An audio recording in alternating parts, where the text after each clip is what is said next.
Tim Graham and Friends is brought to you by CTBK, CPAs and business consultants. CTBK is a leading accounting firm with a growing team of accountants and business consultants with roots in Amherst, New York. CTBK pairs every project with a focus on a human connection between its team and the client. For assurance, accounting, taxes, litigation support, and advice on mergers and acquisitions, CTBK is available and ready to solve any issue your business faces. For a consultation or to request a quote, call 716-630-2400. Again, that's 716-630-2400. CTBK, over a quarter century of proven accounting and business excellence for Western New York and beyond. Welcome to Tim Graham and Friends, brought to you by CTBK. You'll see that I have no friends today. Jonah Bronstein and Matthew Fairburn, both on assignment. And so I am flying solo today with guest Josh Mankiewicz, who has been a correspondent for Dateline for 26 years. And we're going to get into that. Based on the research I've done on his background, he didn't think he'd be doing this, at least not telling true crime stories for this long. But Josh, thanks for joining me. I've been looking forward to this. Thank you very much. I guess for the sake of background, and for the audience who may not know this background, and for my first couple of questions regarding whether or not storytelling is a gene that is passed on from generation to generation, a little bit about Josh's family background. He's the grandson of Herman Mankiewicz, who is the screenwriter for Citizen Kane, had produced some movies for the Marx Brothers, had an uncredited but very significant role in The Wizard of Oz, wrote The Pride of the Yankees about Lou Gehrig, The Spirit of St. Louis, an incredible career, Oscar-winning screenwriter, and the subject of the recent Netflix movie Mank. I guess before we get started, in my research, Josh, I didn't really see you give any thought, at least it's not out there very easy to find, your feelings on watching Mank and what your takeaway was. Well, first of all, let me say at the top here, my family doesn't have anything to do with that movie. We were in no way involved in writing it, creating it, giving it the go-ahead, anything like that. That said, everybody in my family, I think, is delighted about it because it's great to see this sort of retelling of Herman's life, which I think is, generally accurate. I mean, it's not a documentary, but it certainly reflects the person that we've all heard about all our lives. I didn't know him. He was gone before I got here. He lived to, 55, 56, something like that. And he was dead a couple of years before I arrived. But the person that emerges from the film is certainly the person that I heard about all my life. Really smart, really funny, really a nice guy, really gifted, really hated himself, really drunk, really his own worst enemy, really self-destructive, was the only person who didn't seem to realize that he was a good guy that everybody loved. He didn't like himself. He thought of himself as a big sellout for having left journalism in New York and come out to Hollywood to write movies and make a lot of money. He saw that as cheapening himself. Today, there would be, if you're Hollywood's highest paid screenwriter, which he certainly was for a while. I mean, I think most people would think of themselves as some giant success, and certainly everybody else would too. But he didn't see himself that way. He always sort of looked down on himself, on his work, at least until Citizen Kane came along. He certainly felt that way about a lot of the stuff he'd written. And he thought of Hollywood as a place where it wasn't a place for serious people to do serious work. It was just a place to get rich. And so that kind of emerges from the movie. It was weird when I saw it. I mean, you hear about him all your life, and then all of a sudden there he is in the living room. So that was kind of surreal. I had to pause it a couple of times and just think about that. I mean, he'd be astonished, I think, that anybody was making a movie about his life, since he felt so sort of useless and insignificant in some ways. I'm sorry my dad wasn't around to see it. My dad and his father, Herman, they were pretty close. And my dad would have gotten a huge kick out of this. Is storytelling passed down from one generation to Well, another? if you'll allow me, Josh, let me give your dad's thumbnail also, because Sure. there's obviously, we don't want to say that this skipped a generation by any means, No. because your father was a preeminent journalist himself. He worked as Bobby Kennedy's press secretary, was in charge of National Public Radio, had an incredible career that was worthy of an autobiography, a book that people would care to read, which is, I think, a mark of a life well lived. And then, of course, I don't want to leave out your grandfather's brother, Joseph Mankiewicz, 10 Oscar nominations, 4 wins, most notably All About Eve. So, and your brother, Ben Mankiewicz, who works for Turner and is prominent there. So it seems as though your family is saturated with the ability to tell a story. Well, you're leaving out my cousin Tom, no longer with us, who wrote a bunch of the Bond movies, and the first couple of Superman films. My cousin John, who worked on was one of the executive producers of House of Cards and then later Bosch on Amazon, and has gone on to a bunch of other things. I think he also worked on Miami Vice back in the 80s. So I mean, yeah, there are a lot of people in my family who are who've been in the movie business. My brother and I sort of ended up more in journalism because my dad had been less in movies and more in journalism. And I think that is sort of descended from Herman's distaste of the movie business. I mean, I think that my dad went into journalism, I think in part because Herman, his father, did not think of movies as a good place to work. And he certainly admired journalists. Herman had been a journalist. There's a great book that came out more than a year ago called The Brothers Mankiewicz, about Herman and Joe, about their sort of differing and competing Hollywood careers. And one of the things that revealed to me, because I thought I knew a fair amount about my family, but I didn't know this, is that I'm a 4th generation journalist. I mean, I'm a journalist. My dad was a journalist. Herman was a journalist before he came out here to write movies. He was a newspaper reporter and critic in New York City. He was one of the drama critics of the New York Times at one point. And his father, Franz, later Frank, published a German-English newspaper in Pennsylvania where the Mankiewiczes settled after arriving here from Germany and Poland and doing some coal mining. He became a newspaper publisher there, and then later an educator himself. So, it's not for me to say whether that's in the genes or not. I know that was always, journalism was always sort of held up as an honorable profession in our family. And so that might have something to do with it. Telling a story is certainly an essential part of what journalists do, and it's a vital part of what happens at Dateline, where I've worked for 26 years, in which stories are not presented like a newspaper article. Our stories do not begin, today John Smith was sentenced to life in prison for the murder of his wife 6 years ago. That isn't, now right. Please do him for 59 minutes. And in the second paragraph, and here's what he's up to today. Right. Yeah, we're not doing that. No inverted pyramid. The last line of Dateline stories is John Smith was sentenced to life. Good night. That's how they usually end.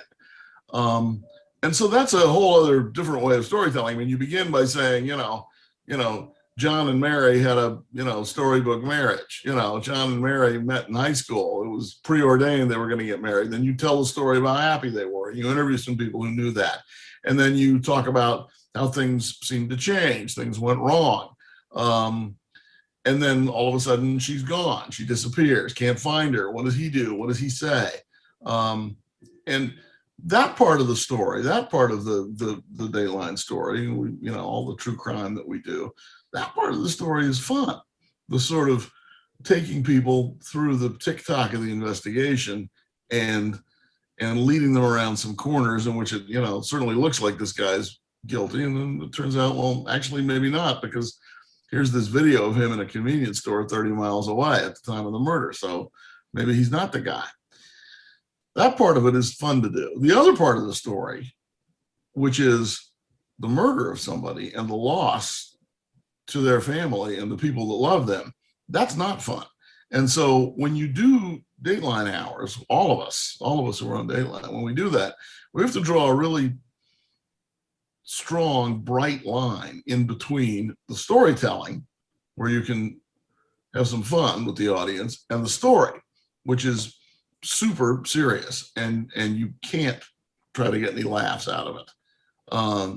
And that's not always easy to do.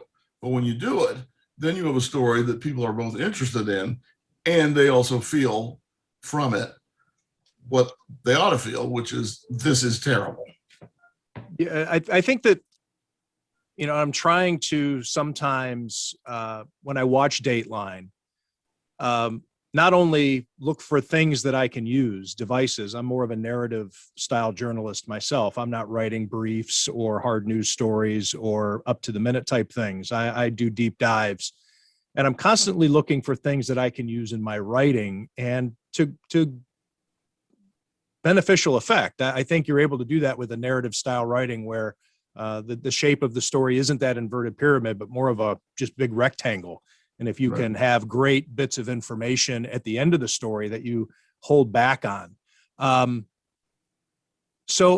I think before I want to get into that, I wanted to get into this aspect of true crime journalism, because there's information that can be introduced in your form or in the narrative form, even in print, that you obviously couldn't introduce into a courtroom, or that your editor might not allow in a hard news story. So as you went to crime drama, what was your transformation, I guess, as a journalist, to learn some of these devices on the slow roll of information, and also including some things that maybe are a little bit more innuendo, or what would in a courtroom be considered hearsay? Well, first of all, when we're doing a story, we're usually thinking early on about what it is that we're not going to disclose. I mean, sometimes it's essential to sort of keeping people in a little bit of suspense throughout the hour. Like if it turns out that the DNA test came back, a week later because they rushed the results, and it actually is this guy that we now seem to be pointing the finger away from in terms of him having an alibi or something like that, that we might very well hold back. Because that has a lot more power after you already think it's not someone than when you don't know who it is. So that kind of thing is a decision that we sort of make early on. But yeah, there's all kinds of things. We're not reenacting a criminal trial when we do Dateline episodes. Look, when I came to Dateline in 1995, we weren't doing true crime. We were sort of like a faster moving 60 Minutes. We did all kind of different stories unrelated to each other within the body of a 1 hour broadcast. And then about 15 years ago, 2005, 2006, I think, is when we started doing true crime. We started expanding them to an hour long. And that became the thing that Dateline has known for. And that ended up kind of reinventing us.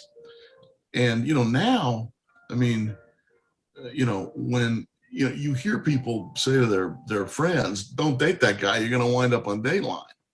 Like, they don't say the name of any other show. I mean, we've become sort of iconic. Maybe Maury. Huh? Maybe Maury. You might end up on Maury. Right. Yeah. Yeah. That's a different warning, I think.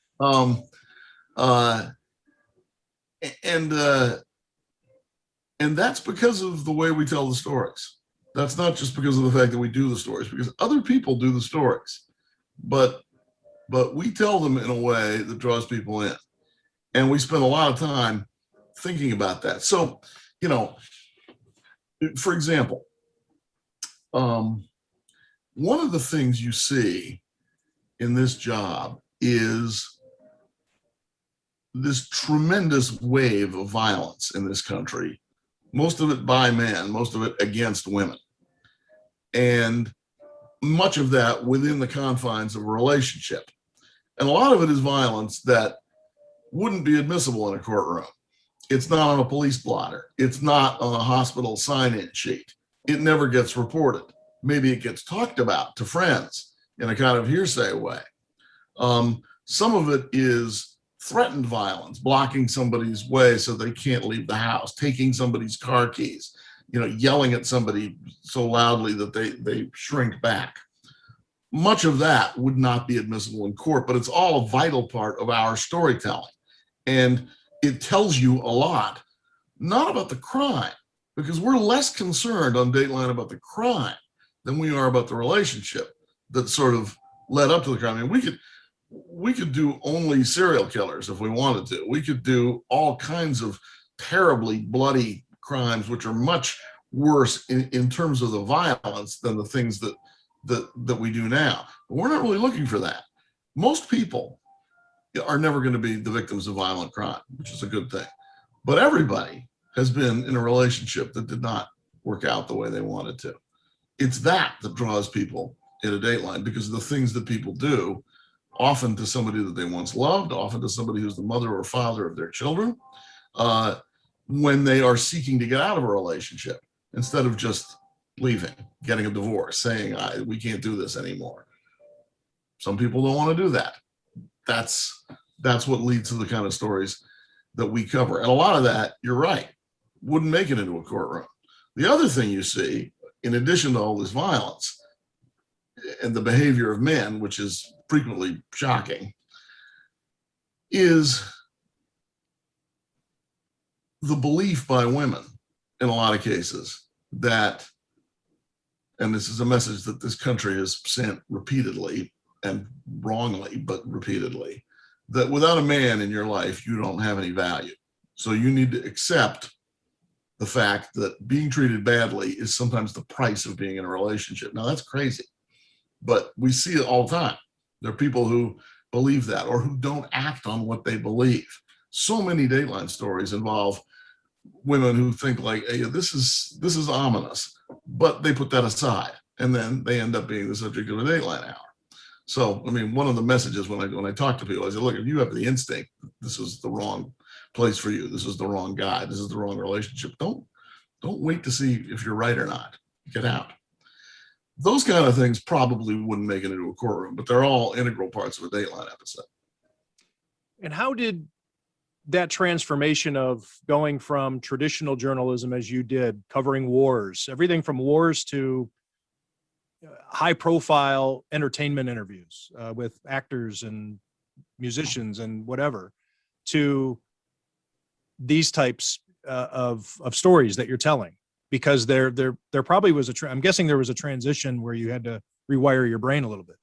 A little bit, but only, I think the big rewiring was involved in telling a story over an hour instead of over 7 to 8 minutes, which is what we had been doing on Dateline, or sometimes as long as like 10 or 12 minutes, but we rarely did a whole hour on things. And then we started doing crime. We also started doing it much longer form.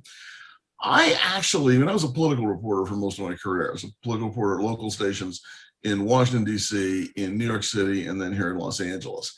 I covered the U.S. House for ABC News. I was on the road on a couple of different presidential campaigns when I was a correspondent at ABC.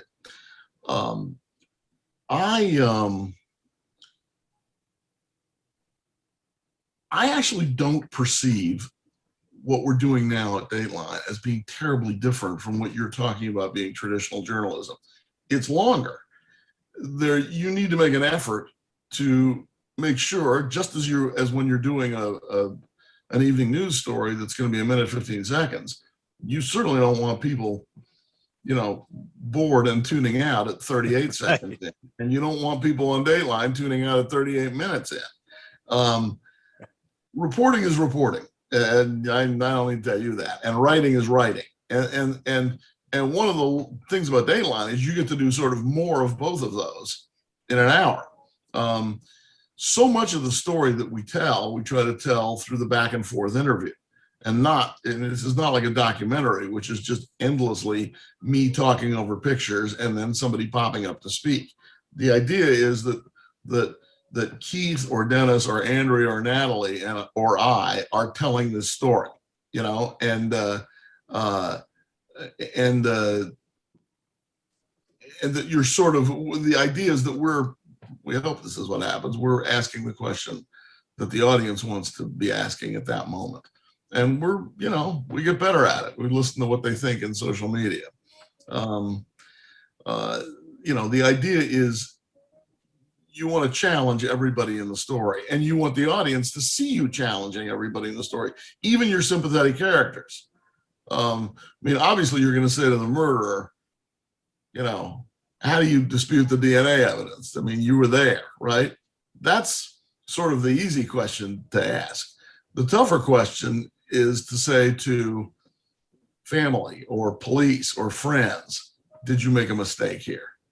What was it? Should you have listened to so-and-so when they said this? Did you dismiss that too quickly? When they called in, when they made this police report, doesn't seem like you guys did anything.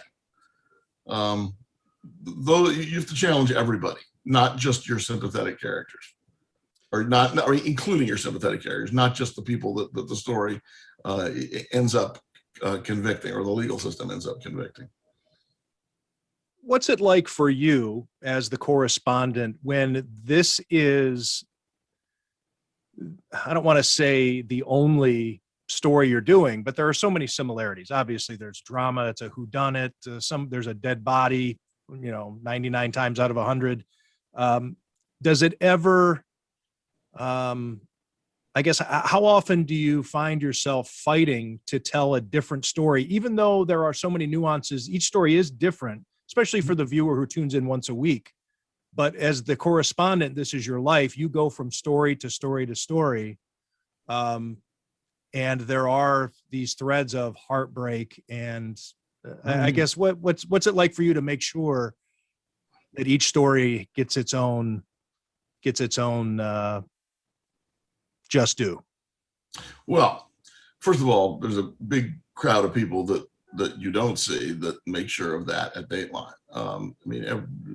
These are not just my stories. It's a very collaborative process. Every story that I'm working on has a producer who works on it with me, and a senior producer who's like an editor, and then there's a layer of management above that checks it out for all kinds of legal fairness issues, rights issues involving video or music that might be in it, and then sort of the overall message of the story and whether or not it's getting through. The really hard part of this story is what you just alluded to, which is it is a steady diet, or the hard part of this job is what you're alluding to here, which is this job involves a very consistent diet of hearing other people's heartbreak. And that's going to be hard for any journalist. And you obviously have to draw some kind of line between, like when you're interviewing, people start crying, I think most journalists would agree you're not supposed to start breaking down along with them. On the other hand, you also can't feel nothing. You also can't be in a position in which you're like, hey, come on, we got a story to do here. Try to compose yourself. You can't do that either, So, and that's the hard part of this job is hearing these stories that people are telling, because in many cases, this is the only time that story is going to get told in any significant length. Most of the people we do stories about, the victims, they're not famous. They're not getting written up in the New York Times. They're not even being mentioned in a lot of newspapers. Maybe there'll be a little thing in the hometown newspaper. Maybe not. Maybe if it's a cold case, maybe if it goes on and on and on, maybe there'll be some coverage. But in a lot of cases, these are stories that don't get a lot of coverage. Then they might be mentioned a little bit on the local 6 o'clock news, but it's a huge obligation to do that story for that family and whatever law enforcement agency was finally able to sort of bring all this to a close in some cases. You're the only one sort of telling that, and you've got to get it right, and you've got to give everybody in it their due, the victim and the family and the friends and the defendant, particularly if there's some issue as to their guilt, which frequently there is. The hard part of this is talking to the families. It's not interviewing people who are accused of murder. By the time they're sitting across from us, they are on their best behavior, and their message is always the same, which is, this is not me. This is a mistake. I could not have done this. They have it all. There's a big conspiracy against me, or, everybody's wrong. I didn't do it. Okay, I'll let them say that. I mean, they get to say that, but they also get, they get challenged on that. We all will challenge them. So that is the hard part of this, is the obligation to tell these stories in what's an entertaining or interesting way for the audience that doesn't know anything about this and wasn't part of it, and also a kind of an honorable and truthful way for the people who are part of it. Is there a way, and hopefully this isn't too unwieldy, is there a way you can give bullet points on when you first dive into your next assignment and what the chain of command is, or the order in which it rolls out as producers hit the ground, or they start, doing scenics, or however, because that's another thing about Dateline that's always impressive, especially with yours and Keith's pieces. I notice is that the location is almost a character with your pieces, as much as a human being is. But anyway, I don't want to bog it down with that, but I know it's a huge undertaking. And as you've already mentioned, so many people are involved.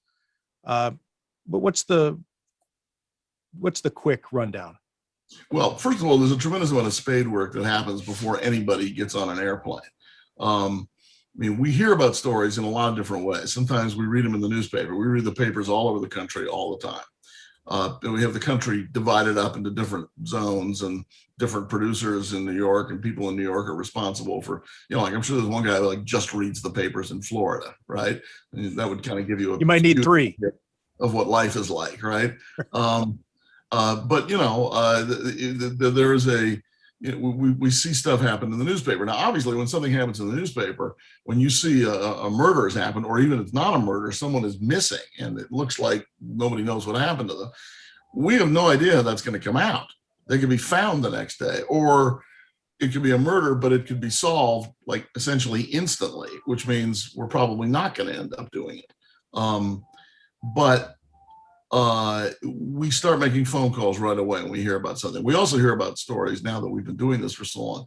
We hear about stories from police departments, from prosecutors, from local TV stations, from newspapers, people we've dealt with in the past, and also just people who've appeared on Dateline in the past. People who were maybe, friends of a victim from a story we did 5 years ago. Those people stay in touch with us, because I hope in part they felt like, Dateline dealt with the story they were involved in fairly and accurately, and now they've heard of something else that happened in their hometown and they call us. We have a bunch of people like that. So once we start making calls, we try to contact everybody in the story. If there's somebody who's a defendant or who looks like they might become a defendant, we'll try and contact them or their attorney sort of before they're in custody. If we could get an interview with them, we might do that ahead of when any charges are filed, if that's possible. Frequently, police and prosecutors will not speak with you until the case is fully adjudicated.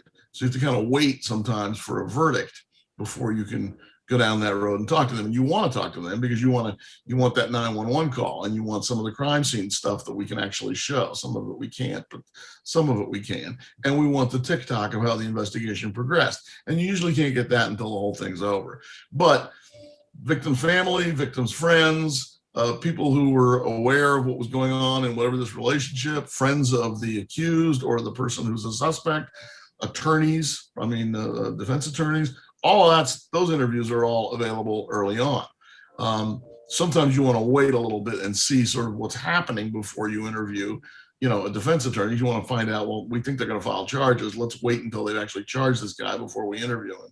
But we do that. There are associate producers who go out there first, meet with some of the people involved, find out, first of all, whether they want to talk. We don't have any subpoena power. The only reason people are on Dateline is because they want to be on Dateline. And if they don't want to be on Dateline, we've lost stories because people either wanted to get paid, which we won't do, or they just didn't want to tell this story to us on television. And when that happens, if enough people don't want to participate, we're probably not going to do it. If we can't get anybody who knew the victim, if we can't get their family or friends, That makes it a very difficult story to do. I'm not saying we would never do it, but it makes it a lot harder. When people want to get paid, that's kind of a breaking off point. We can't do that. So that sort of begins, and we find out, sort of what the schedule of things is going to be. If someone's been charged, then when's the trial going to be? We generally like to wait until things are over so that we can say at the end, as we were talking about earlier, Bill was convicted, he's doing life, good night.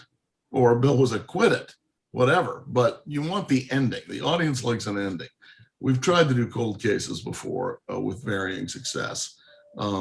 I like doing them because it sometimes helps law enforcement bring something to an end. It might provide some answers for families, which is a great thing. The audience don't like it so much because our story ends by saying, who killed so-and-so? Police don't know, they need your help. Good night. Audience don't like that. They like knowing. What's the longest you've worked on a story because it didn't have the ending? It kept, whether it be through appeals or the court process or what have you? Several years, like 6-7 years. I did a story here in California in which I had interviewed a woman who was a suspect in a sort of an after the fact suspect in a murder case. She hadn't been charged. Her boyfriend had been charged. A very long period of time went by before he was eventually tried and convicted. And then years more went by. She changed attorneys a couple of times, and maybe the prosecutor's office might have changed DAs. Somebody won or lost an election. Anyway, like 6 or 7 years, I think, passed in between when I did the interview with her and when she eventually did get prosecuted for that crime. And by the time we were sitting down to do the story, I remember sitting to the producer. Did I ask her about any of the stuff that's coming up in this trial? Like I remember that I interviewed her, but I didn't remember what. And producer was like, "We got it.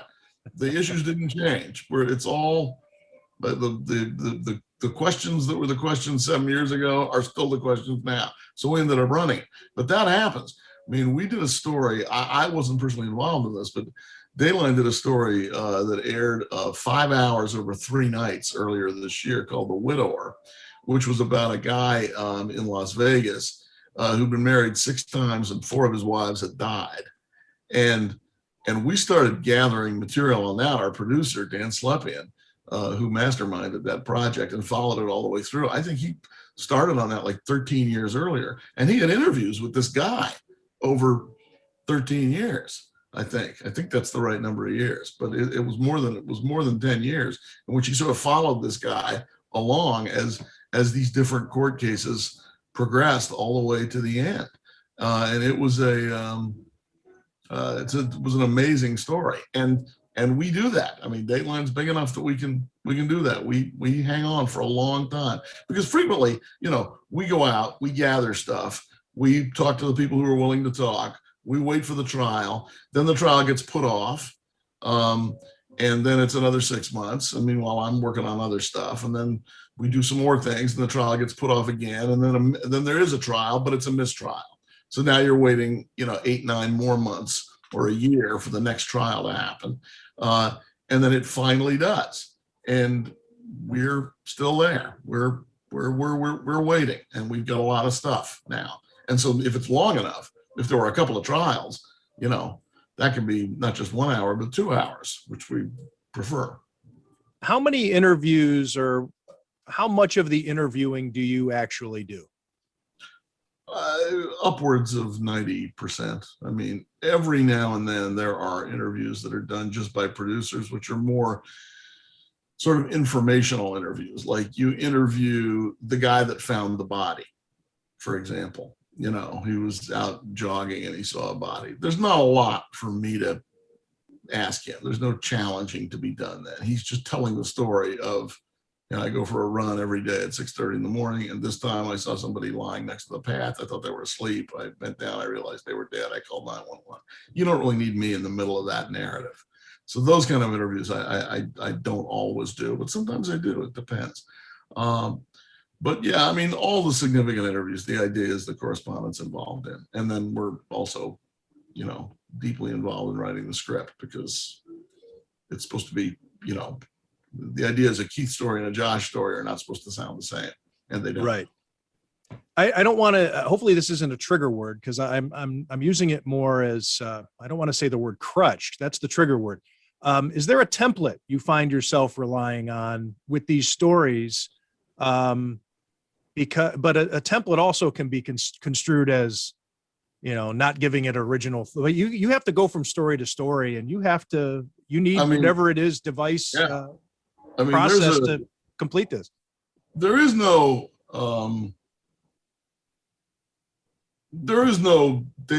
template that you can't veer outside of. Okay, I mean, you can make the argument to our bosses in New York that, you know, we need to do this and this and this, but I mean, generally our hours begin, or 2 hours begin with, you know, someone either vanishing or being found dead. And then the investigation follows from that. And while you're doing the investigation, you're sort of simultaneously learning about the person who's deceased. And then you're learning about the suspects, and then you're learning about the relationship that the suspects had with that person. That can change in many ways, but generally at some point it's kind of right down the middle of the fairway, you know, which is the same formula that's, you know, launched 1,000 police novels over the years. You know, I mean, who died, who profited from their death, or who didn't like them, or who wanted them dead, who suffers because they're dead, and what are you doing to bring this to some sort of informational close. You know, I talk to the audience a lot on social media, and so I was on Twitter, and somebody during one of our Dateline hours, we're usually live on Twitter when the broadcast is on the air, at least in the East and Central time zones. And somebody said to us, you know, I've noticed that the first guy you show us is never the guy. And I thought about that a little bit. And I realized that they were right, that frequently on Dateline, the first person that we bring up as a possible suspect or person of interest ends up not being the guilty party. So I immediately wrote one in which the first guy I showed you was the guy. And then we circled away from him and then came back in the narrative later. And nobody at Dateline said, don't do that. So, I mean, there are certain liberties that can be taken in the interest of telling a good story, which, you know, is kind of where we came in. And it's also kind of the thing that we care most about, along with the, you know, basics of journalism. Are we correct? Are we fair? Are we accurate? And are we telling a story that maybe people can't guess in the first minute? Are we telling a story that draws people in and makes them think about some of the issues involved here, and not just who killed this person? How acceptable in true crime drama do you think it is for there to be red herrings? Well, I love a good red herring, and it certainly makes any story more interesting to tell. I mean, I did a story a couple of years ago outside of Cleveland, in which a woman disappeared. She's subsequently found dead in her car. She was wearing clothes that didn't belong to her, and she had not been killed in those clothes, because although she'd been shot, the t-shirt she was wearing didn't have any holes in it. In the car with her was a letter to her, which she had received sometime before she died, obviously. And she had just started dating a woman one of the things, she'd been involved with men, but now had just begun her first relationship with a woman. And one of the things the police noticed, in addition to the fact that she was found in the trunk of her car, but she clearly hadn't been killed there, and she also was wearing clothes that she wasn't wearing when she was killed, was that her hair had been very weirdly chopped off in a maybe post-mortem, but not, I mean, this was not anybody who this was not for cosmetic reasons. This was clearly done by the killer. And they were trying to figure out, is this somebody taking a souvenir, or why would the killer spend time cutting this woman's hair very crudely after her death. And so then they find her body, and in the car is this letter, and the letter is from this woman that she has recently been involved with and going out with. It's a letter of apology. I'm sorry, we're not getting along, and I'm going to try to get along better, and we're having too much drama. And it turns out that the dead woman and her girlfriend had just had a huge argument, which I think had broken them up. And the argument was about the dead woman's haircut, which she had recently gotten a new hairdo, and her girlfriend hadn't appreciated it, and they had a huge fight about her hair. Okay, so I put that in about the haircut and the letter, and her getting her haircut. I put the stuff in about her crude haircut early on when the body's found. Then about 40 minutes in, I put in this letter and the fact that they'd had this huge fight about her hairdo. Okay, so now if you're watching Dateline, you're like, okay, well, now we know who it is, right? It's clearly the girlfriend who they had a fight about it, and then it went off the rails, and that ended up in this woman's death. No, not the girlfriend, not involved, and it had nothing to do with her haircut. But that was a great red herring, and that definitely kept everybody sort of riveted to their TV screens while this was playing out. And that was an important part of the thing. It turned out the killer had cut the woman's hair because he thought there might be evidence in it, because he was, he'd seen a lot of shows about DNA, and thought, oh, I've got to clean up the scene. So I'm going to do whatever I can to take away the piece of evidence that might contain some evidence that would implicate me. I think he forgot to check under her fingernails, so he watched those shows, but not closely enough. But that was a great red herring, because it certainly, from that, it appeared clearly that it was going to be one person, and we didn't say that. We just mentioned, by the way, they had a fight about her haircut, and then it turned out that had absolutely nothing to do with it. And that's a terrific red herring, 100% factual and truthful, and makes you wonder sort of about where you're going in the story. And then it made the police wonder. It's not as though that bit of information was dismissed at the scene of the crime. Obviously, that was something that the police had to have focused on for at least a little bit. So you're not being disingenuous by bringing it in. Oh no, we don't. Look, I mean, we're ultimately married to the truth in all these stories. We can't say, Tim was a suspect if he wasn't a suspect. If you were a suspect for a day or a couple of hours, that's one thing. But if you were not a suspect, we're not going to say that you were, and our legal team would not let us say that you were. So we hew pretty closely to what the investigation did and did not consider. And if they rule out so and so pretty quickly, we're going to say that. Yeah, and the viewer would not give you that many opportunities for that type of shenanigan either. You can't make things up. On CSI, that's one thing, but on your show, they would stop tuning in.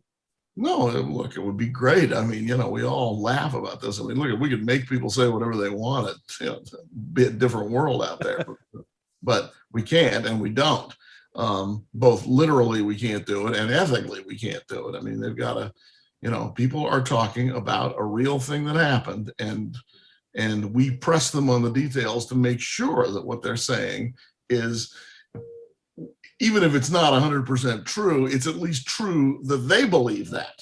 But we don't tell anybody what to say, ever. A couple more questions if you'll allow it. Hopefully if we're not interrupting too much here on your day. See, I'm used to saying we. Again, I have to remind everybody I'm friendless. Your imaginary friends. Yes. Yeah. You and Harvey.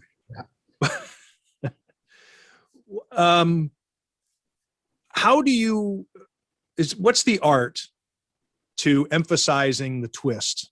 And is it just as,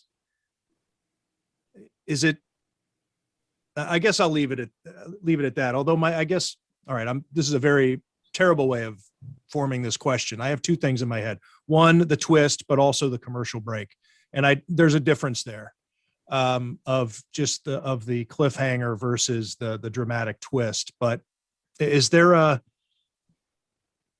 tried and true method to this or identifying when you're looking at a story, this is going to be where we pivot? Yes, sometimes. I mean, for example, when we started on this story that I was just telling you about in the area outside Cleveland, and I heard about the fact that they'd had a fight I read about this in one of the newspaper articles about the case. When I realized that they had had a fight about her haircut, and then her hair ended up getting cut post-mortem, like that screams out to be the twist that you think you understand, and then turns out you're completely wrong about. So yeah, then I know that that's going to go into the back half of the story. We're not going to give that away earlier. But every Dateline episode, or nearly every Dateline episode, is 6 separate acts with commercials in between.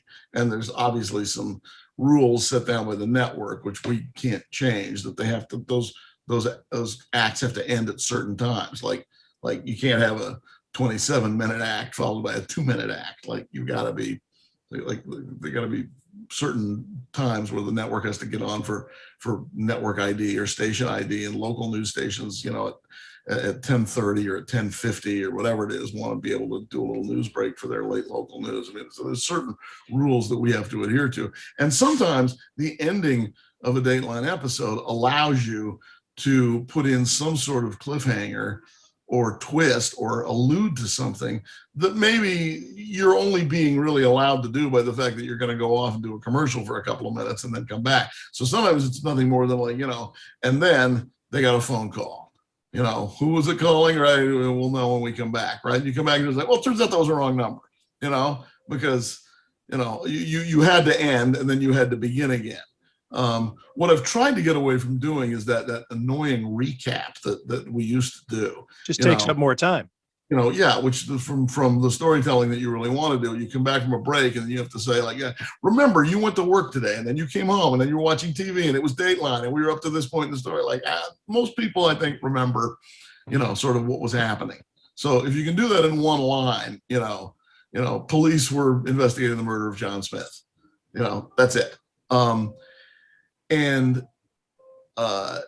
So yeah, there's no question that like the landscape of an hour with those commercial breaks, like that's not something we can change. That's the way television operates, and we can't really disrupt that. That's just sort of the rules that we have to live under 99% of the time.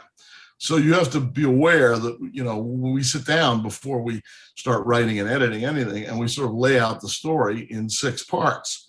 So the part 1 is, you're going to learn about this person and you're going to find out that they're missing. And then part 2, you're going to learn some things about them and their relationship, and the investigation is going to begin. And then part 3, they have their first suspect. And then part 4, they have the next suspect, or then part 5, they figure out who it is and they go to trial. And the question is going to be, is that person going to get away with it? Or maybe they don't have the right guy. And then part 6, it gets wrapped up. That's not an uncommon template, but of course, sometimes there isn't a trial, or sometimes we can't get into the trial. They won't allow cameras in there. So then that part of the story becomes significantly condensed, and it just says, you just see somebody walking into a courthouse and then they come out, they're handcuffed or they're not. And you say, after a 9-day trial, so-and-so was convicted or so-and-so was acquitted. If we have the courtroom footage and we can get in there and shoot it, or if somebody else gets in there and shoots it, that's great. But sometimes that's not possible, in which case that part of the storytelling has to be somewhat condensed. How much work goes into the interview with the defendant, accused, convicted, the bad guy, the bad person, and not tipping off whether or not they are wearing a jumpsuit? You can tell by the cinder block behind them where they are, or, there's a lot of times when you can look and say that guy's clearly wearing, a work outfit. Look, if we can interview people before they're in custody, or maybe they're out of custody on bail, pending trial sometimes, that's always a big help, because then you can you're not saying to the audience, this person is locked up. It depends. You asked about preparation. There's a tremendous amount of preparation in every interview, both in how it's going to look and in what I'm going to ask them, and sort of how we're going to go through the narrative of what's happened to them and their perception of this case that they're involved in, or this person that they know. When it's the defendant or the accused, then there's the whole issue of sort of what's behind them and whether or not it looks like they're locked up. So we definitely jump through some hoops to try to disguise that to people if we can. Sometimes some correctional institutions, they're like, no, you're doing the interview here in front of the cinder block wall, and they're wearing an orange jumpsuit because that's what everybody here wears, and you have them for an hour and that's it. And then that somewhat constrains how we present that person during the hour. We're obviously not going to interview them in the first 5 minutes showing that they're in custody. Some places, and it depends, some are state run, some are private prisons, some are local municipalities, local lockups. Sometimes they will let you put clothing on the person that you're interviewing, as long as they're still under lock and key, which they always are. And there's usually a couple of corrections officers, just off camera here. So,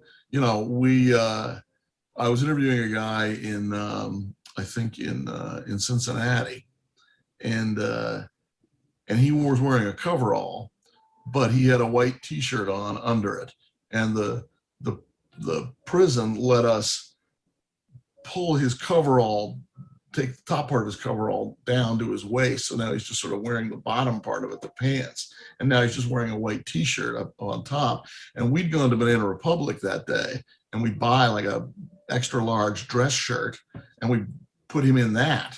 So now it's a white T-shirt with a blue striped dress shirt. And we put a couple of candles behind him in this room in the prison where we're interviewing him. And of course, now it looks like the guy's in his den. So, and I see this, on social media as we're going through the hour. People say, well, it looks like it's this guy, but it obviously can't because he's home when he's being interviewed. And then that in itself becomes a kind of a storytelling twist later on. You pull back and you realize, and we have the cameras, we make sure the crews shoot this at some point. Like the camera pulls back and you realize, one, he's shackled, and two, it's not his home. And we mentioned it earlier, and I wanted to get your thoughts on it, because I do think it's gotten increasingly more impressive as the years have gone on, the way that Dateline will use the location as a character, almost, usually, and especially in the Southwest or the West. But these bucolic settings that get, and the drones obviously help with able, to get the shots. Changed a lot of things. Yeah, I mean, it's super expensive to hire a helicopter, which we used to have to do. And now many of our producers have drones and have licenses to operate them. And there's also all kinds of now laws and rules about where you can and can't use one, not near a school and not over certain kinds of buildings or in certain airspaces. And but still we're able to, usually work within all of that to make sure that we get pictures that help. Does that influence your writing?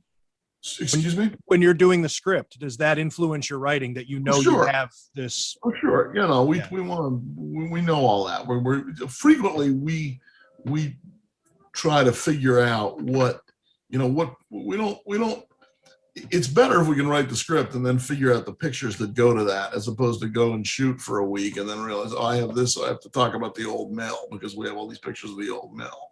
So, it's better if the people writing the script, which is usually me and the producer and the crew, all sort of work together, and the editor, on the video editor, on how to tell the story and to what extent the locale is going to be part of the story, because frequently it is. Like if it's a small town where everybody knows everybody, well, you're going to want to show that, or if it's a big impersonal urban area, you're going to want to show that too.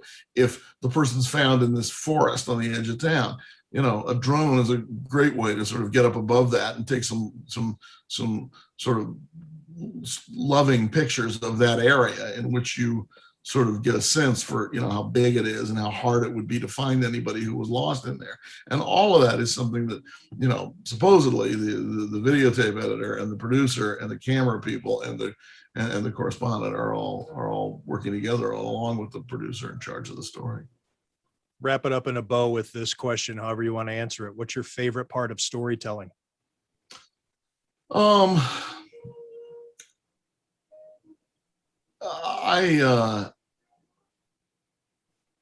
do like leading people around corners. The hardest part of Dateline is a story in which the obvious suspect ends up being the guilty party. So-and-so is arrested for killing their wife, and he's got blood all over him, and he doesn't remember where he was, and he doesn't have an alibi, and it looks like he's a slam dunk in court. Well, if it is him, that's a tough story to tell. If it's not him, then you've got a great story to tell. So when my favorite part of storytelling is when the elements point in different ways. And like an episode of Law and Order, it seems clear it's this guy. No, wait, it's this guy. Oh, wait, she was having an affair. Oh, no, it's the next door neighbor. That's, when you can keep the audience guessing all the way through and still tell a true story, an accurate story, and a compelling story, then you've done a good job. Josh Mankiewicz, thanks for dropping by in a day I had no friends. Thank you very much. It's very nice of you to do this. And I guess I want to mention this for posterity. 100 hours a week, Dateline is on somewhere in the United States on all the different networks. New episodes Fridays at 9 or 10 on the East Coast, or 8 or 9 in the Midwest. But there's all these repeats that air on all these other channels. Yes. And of course, now there's the Peacock streaming app, which has like zillions of hours of Dateline on it. There's a Dateline 24/7 channel on Peacock that people can go to. Yeah, it's airing like a. I didn't realize that. Well, then it's way more than 100 hours. It's 24 times 7 is. And you can, and we're loading new episodes in there all the time, I think. So yeah, in fact, the funny thing is when people walk up to me in an airport and say, oh, I was watching this episode, I saw you the other night, it's a story of this and this, they want to talk about that. They're never talking about the one that aired new last Friday. They're always talking about something they saw in a repeat or streaming. They hold up. They do. Yeah. I'm glad fashion. Josh Mankiewicz, thanks for doing this. Very kind of you. I'm grateful. Thank you. Tim Graham and Friends is brought to you by CTBK, CPAs and business consultants. CTBK is a leading accounting firm with a growing team of accountants and business consultants with roots in Amherst, New York. CTBK pairs every project with a focus on a human connection between its team and the client. For assurance, accounting, taxes, litigation support, and advice on mergers and acquisitions, CTBK is available and ready to solve any issue your business faces. For a consultation or to request a quote, call 716-630-2400. Again, that's 716-630-2400. CTBK, over a quarter century of proven accounting and business excellence for Western New York and beyond.